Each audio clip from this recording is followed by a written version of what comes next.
دیکھیے اس کے اوپر جب ہم چائنا گئے تھے تب بھی آپ کو معلوم ہے کہ اس کے اوپر باقاعدہ اب تو چیف منسٹر نے پرسوں جو ہے وہ ٹویٹ بھی کیا تھا جس میں شنگھائی سے جو ہے وہ بسوں کا ایک فلیٹ جو وہ پہنچ بھی گیا ہے. Electric bikes already chief minister صاحبہ بچوں کو جو ہے پرووائڈ کر رہی ہیں, اس کو مزید ایکسٹینڈ کرنا چاہتی ہیں. اور خاص طور پر یہ ایک مختلف شارٹ ٹرم اور لانگ ٹرم جو ہے یہ پالیسی ہے جس میں پہلے جو ہماری لوکل ٹرانسپورٹ ہے اس کو جلد از جلد جو ہے وہ ہمیں شفٹ کرنا ہے آن ای وی, اور اس کے بعد جو ہے یہ ایک جب چارجنگ سٹیشنز بن جائیں گے, انفراسٹرکچر ڈیولپ ہو جائے گا, تو پھر جو لوگ ہیں پبلک ہے اس کو بھی انکریج کیا جائے گا. یہ گورنمنٹ فیڈرل گورنمنٹ بھی اس کے اوپر پالیسی جو ہے بنا رہی ہے کہ وہ بھی جو ہے ای وی کے اوپر جائیں تاکہ ایک کلائمیٹ کے حوالے سے جو ہے انوائرمنٹ کے حوالے سے اس پہ کام ہو سکے. جی اچھا عثمان صاحب یہ بتائیے گا کہ جن علاقوں میں سیلابی صورتحال ہم لوگ چیز نہیں رہے وہاں جی وہ اہم ایشو ہے, ایک تو خوراک بڑا اہم ایشو بنا ہوا, جی وہاں آٹا 4000 تک پہنچ گیا. اور اس طرح وہاں ادویات کی قلت ہے. ہاسپٹل میں ایک ایم ایس نے بتایا کہ ہمارے پاس پیناڈول پوری نہیں ہے, ادویات کی اس قدر قلت ہے ان علاقوں میں. اور آپ جگہ کا نام بتا سکتے ہیں؟ ننکانہ اور قصور. اچھا جگہ جی اوکے جی. دوسرا کیا بہتر نہیں تھا کہ وزیر اعلیٰ شاملہ کی بجائے آج متاثرین کے ساتھ کسی سیلابی علاقے میں دورے کرتے تاکہ انتظامیہ مزید متحرک ہو؟ پیارے بھائی اگر وہ دورہ کرتی پھر آپ نے کہنا تھا ساری انتظامیہ کو دورے پہ لگا دیا, ساری انتظامیہ جو ہے وزیر اعلیٰ کو پروٹوکول دیتی رہی. آپ لوگ تو بھائی کبھی خوش ہو نہیں سکتے نا, پرابلم یہ ہے. اب اس وقت گزارش جیسے میں نے کی کہ بارش ابھی بھی جو ہے مختلف علاقوں میں چل رہی ہے, ریلیف کیمپس قائم ہیں. آپ نے جو جگہ کہی ہے یہ ممکن نہیں ہے. اس وقت پنجاب کے اندر جو ادویات کے حوالے سے کسی قسم کی کوئی قلت نہیں ہے, میں بہت کیٹیگوریکلی کہہ رہی ہوں. اور اگر کسی ایم ایس صاحب نے یہ کہا ہے تو اس کو یقیناً دیکھا بھی جائے گا اور اسپیئر نہیں کیا جائے گا. یہ نہیں ہو سکتا کہ گوداموں میں آپ نے رکھی ہوئی ہوں اور باہر آپ نکل کے لوگوں کو کہہ رہے ہوں گے کہ یہاں پہ ہے ہی نہیں. سو ایسا ہو نہیں سکتا. کہیں پر ادویات کی پورے پنجاب میں کوئی قلت نہیں ہے. جیسے میں نے کہا کہ اب تو ریلیف کیمپس بھی جو بنائے گئے ہیں اس کے اندر تمام تر جو یہ ادویات کے حوالے سے پوری موجود ہیں چیزیں, اور اب خوراک کے حوالے سے آج اس کے اوپر بھی انشاءاللہ تعالی چیف منسٹر صاحبہ اس کے اوپر صبح سے اس کے اوپر ابھی بھی جب میں بات آپ سے کر رہی ہوں تو ان کی میٹنگ چل رہی ہے, اور اس کے اوپر انسٹرکشنز جو ہیں وہ لوکل جو ہماری ایڈمنسٹریشنز ہیں اس کو دی جا رہی ہیں. تو یہ جیسے میں نے جو دیکھیے جو ہیومنلی پاسبل ہے وہ سب کچھ آپ کو ہوتا ہوا اور جو ہے وہ یہ کرتے ہوئے ہم نظر آئیں گے. یہ ایک مطلب دفتر میں بیٹھ کے پرانی فوٹیج جو ہے وہ کر کے, یہ برائے مہربانی آپ بھی پاکستانی اور یہاں رہتے ہیں, آپ بھی برائے مہربانی جو ہے اس کا مظاہرہ کریں ذمہ داری کا. جہاں ہماری غلطی ہوگی ہم مانیں گے لیکن اور اس کو ٹھیک بھی کریں گے. جیسے میں نے آپ سے کہا میں نے جگہ پوچھی, اس کو میں بھی چیک کراؤں گی کہ یہ پاسبل نہیں ہے کہ پیناڈول نہ ہو. میڈم صاحبہ جاپان کے دورے سے متعلق آپ نے بھی گفتگو کی اور سوشل میڈیا میں بہت زیادہ بات کی, آپ کا بیان بھی آیا. کیا یہ ضروری نہیں ہے پنجاب کے لوگوں کی شفافیت کے لیے کہ کتنے لوگ اس میں تھے, کون کون لوگ تھے اور کتنا ایکسپینڈیچر ہوا, اگر یہ معلومات دے دی جائے تو لوگوں؟ جی بالکل. میں دیکھیے گزارش یہ ہے کہ جتنا بھی جو سرکار کا پیسہ ہوتا ہے نا گوندل صاحب, وہ ایک ایک پیسے کا آڈٹ ہوتا ہے. ایک ایک پیسے کو آپ کو جسٹیفائی کرنا ہوتا ہے, اس کا جواب دینا ہوتا ہے جو ہم دیں گے, جو ہم تیار ہیں. ہم 16 جو رکنی وفد تھا سرکاری جس کے اوپر ایکسپینڈیچر ہوا, وہ کیا ایکسپینڈیچر ہے وہ تمام آڈٹ بھی ہوگا, اس کو تمام تفصیلات جو ہیں وہ بھی آپ کو مل جائیں گی. جہاں تک ان کی فیملی کی بات ہے, دیکھیے میری گزارش یہ ہے کہ ہم بھی ظاہر ہے سب کی فیملی ہوتی ہے, ہر ایک نے اپنی فیملی کے ساتھ بھی ٹائم سپینڈ کرنا ہوتا ہے. ہم سب چھٹی لے کے چلے جاتے ہیں چیف منسٹر صاحبہ سے فیملی کے لیے کہ جی ہمیں سال میں ایک دفعہ تو چھٹی ملنی چاہیے کہ ہم بھی اپنی فیملی کے ساتھ ٹائم گزار سکیں. آپ کی اطلاع کے لیے چیف منسٹر صاحبہ وہ چھٹی بھی نہیں لیتی. ایک تو یہ بھی ذرا ذہن میں رکھے, میں ریکارڈ پہ رکھنا چاہتی ہوں کہ چیف منسٹر پنجاب مریم نواز شریف صاحبہ کوئی تنخواہ نہیں لیتی. چیف منسٹر پنجاب مریم نواز شریف صاحبہ کوئی سرکاری گھر استعمال نہیں کرتی. موسٹ آف دا ٹائم گاڑی بھی اپنی استعمال کر رہی ہوتی ہیں. سو میری آپ سے گزارش یہ ہے کہ اگر 16 گھنٹہ کے کام کرنے کے بعد اپنی فیملی کو جس کو وہ اپنے خرچے پہ لے کے گئی ہیں, ان کے تمام خرچے کا پورا ریکارڈ موجود ہے جو ان کے اپنے اکاؤنٹس میں سے ہوا ہے, اور وہ اس کے بعد اپنی فیملی کے ساتھ وہ کہیں ڈنر کر رہی ہیں جو سرکاری کام کرنے کے بعد, یا اپنے بچوں کے ساتھ وہ کہیں پھر رہی ہیں, اس میں کیا غلط ہے بھائی؟ اب جن کی فیملیاں نہیں ہیں, جن کے آگے پیچھے کوئی نہیں, جو لوارث ہیں, جو فیملیوں کو اون نہیں کرتے, وہ میرا مسئلہ نہیں ہے.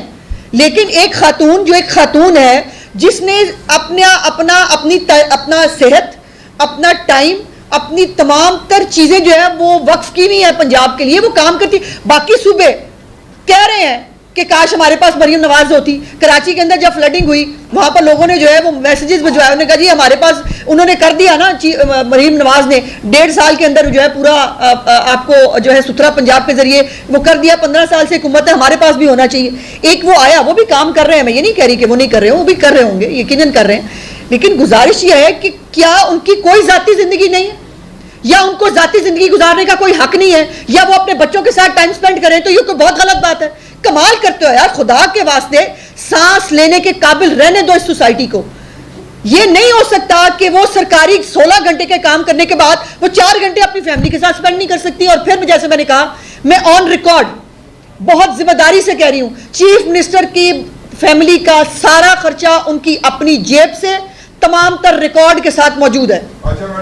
لیکن جس نے بدتمیزی کی ہے, جس نے بےہودگی کی ہے, ان کو جو ہے وہ شرم سے ڈوب مرنا چاہیے. خود جو ہے وہ جتنے بھی یہ یوٹیوبر ہیں وہ بیٹھ کے خود نے امپورٹڈ شرٹیں پہنی ہوتی ہیں, امپورٹڈ شرٹیں پہن کے وہ ہمیں پوچھتے ہیں فلانے نہیں فلانا کیا پہنا تھا. میں نے تو پہلے آپ سے کہا یہ فیملی 80s کے اندر بھی ملک سے باہر جایا کرتی تھی بھائی, نواں ملک سے باہر جانا نہیں دیکھا انہوں نے. یہ تب بھی جو ہے اللہ نے صاحب استطاعت بنایا ان کو, وہ جو ان کی استطاعت ہے, ہم بھی اپنی استطاعت کے مطابق جو ہماری استطاعت ہے اس کے مطابق ہم کپڑے پہنتے ہیں. یہ بھی کوئی بات ہے؟ آپ بات کریں کہ مریم نواز جو ہے انہوں نے یہ کام پنجاب کے عوام کے لیے ٹھیک نہیں کیا, یا یہ کر سکتی تھی نہیں کیا, پھر تو آپ کا تنقید سر آنکھوں پہ ہم سننے کے لیے تیار ہیں. مریم نواز نے ادھر کیوں دیکھ لیا, مریم نواز نے یہ کیوں پہن لیا, یہ کیا طریقہ ہے بھائی؟ اور مجھے وہ مت بتائیں, اب میں کہنے لگی ہوں بہت سخت بات, میں جذباتی ہو جاتی ہوں اس بات پہ, بیکاز میں بھی عورت ہوں, میں سمجھتی ہوں ہماری فیملیاں کتنا سفر کرتی ہیں. یہ مردوں کی فیملیاں بھی کرتی ہیں, عورتوں کی فیملیاں کتنی سفر کرتی ہیں یہ ہم سے پوچھیں آپ, اور وہ ہم سے زیادہ کام کرتی ہیں بھائی. اس کے بعد اپنی فیملی کے ساتھ بغیر چھٹی لیے وہ بھی چھٹی پہ جا سکتی ہے. 1 مہینہ وہ میں نے کہا چیف منسٹر صاحب چھٹی پہ کیوں نہیں جاتی؟ انہوں نے کہا میں چھٹی پہ چلی جاؤں گی تو یہ پیچھے سارے معاملات جو ہیں یہ کون دیکھے گا. وہ ایک بغیر چھٹی پہ جائے, وہ ایک جو ہے وہ اس کے اوپر کام کرنے کے ساتھ ساتھ فیملی کو ٹائم دے دے, تو یہ بہت غلط بات ہوگی. اور یہ مریم نواز کے کپڑوں پہ اس پہ بات کرنے سے پہلے وہ لوگ گریبان کے اندر جھانک کے دیکھیں جن کی امیاں کپڑے پہننا مناسب ہی نہیں سمجھتی. اب اس سے زیادہ میں کچھ نہیں کہنا چاہتی. شکریہ. جی جی ہاں, اور آٹے کی قیمت 20 کلو کا تھیلا وہ تقریباً 600 کے قریب اوپر جا چکا ہے.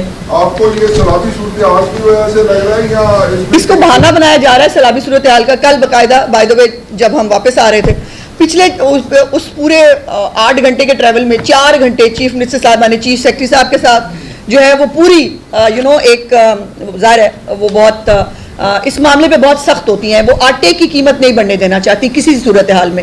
اس کے اوپر بہت سارے لوگ جو ہیں وہ اپنی پارٹی کے بھی لوگ بھی بہت سارے خفا ہوتے ہوں گے, بہت سارے اور بھی, تو وہ کسانوں کا بھی دھیان رکھنا چاہتی ہیں. اس کے ساتھ ساتھ آٹے کی قیمت میں اضافہ ان کی 0 ٹالرنس ہے. اور 4 گھنٹے باقاعدہ اس کے اوپر ایک میراتھن سیشن تھا, اور وہ ایک پوائنٹ کے اوپر تھی کہ کسی صورت پنجاب میں آٹے کی قیمت نہیں بڑھنے دوں گی. تو یہ اب وہ ظاہر ہے اس کے اوپر جیسے میں نے کہا کہ سیلابی صورتحال کا بہانہ ضرور بنایا جا رہا ہے, لیکن اس کے اوپر جو بھی انشاءاللہ تعالی ودن سم آورز آپ جو ہے وہ دیکھ لیں گے کہ اس پر کیا باری باری.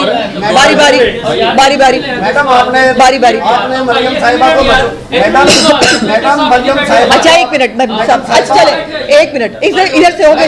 اچھا آرام سے آہستہ آہستہ آہستہ. چلو محسن بولو محسن.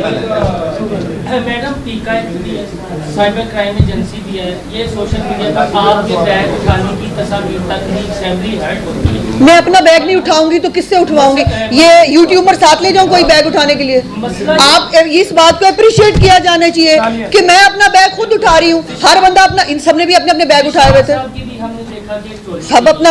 ہاں یہ ہے کہ کہیں تو بند باندھ رہا ہے, وہ بند. میرے پیارے بھائی جب بند باندھنے کی بات کریں گے آپ آ جائیں گے جھنڈا اٹھا کے اظہار رائے پہ پابندی لگ گئی, ہائے ہائے, مطلب ہمیں لے بھائی کہیں ٹک تو جاؤ نا, یا پھر پیکا ایکٹ کو لگنے دو. ایک طرف آپ کہتے ہو پیکا غلط بہت ہے, اس کے اوپر کسی کو ہاتھ لگایا تو ہم پتہ نہیں کیا کر دیں گے, دوسری طرف یہ عالم ہے. اب مجھے بتائیں پیکا ہونا چاہیے کہ نہیں ہونا چاہیے؟ انہی معاملات کے لیے پیکا اور یہ تمام لاز بنائے جاتے ہیں کہ کہیں پہ ایک سٹاپ لگاؤ. خدا کا واسطہ ہے, اخلاقیات اور اس میں آپ کا خیال ہے ہمیں جواب دینا نہیں آتا؟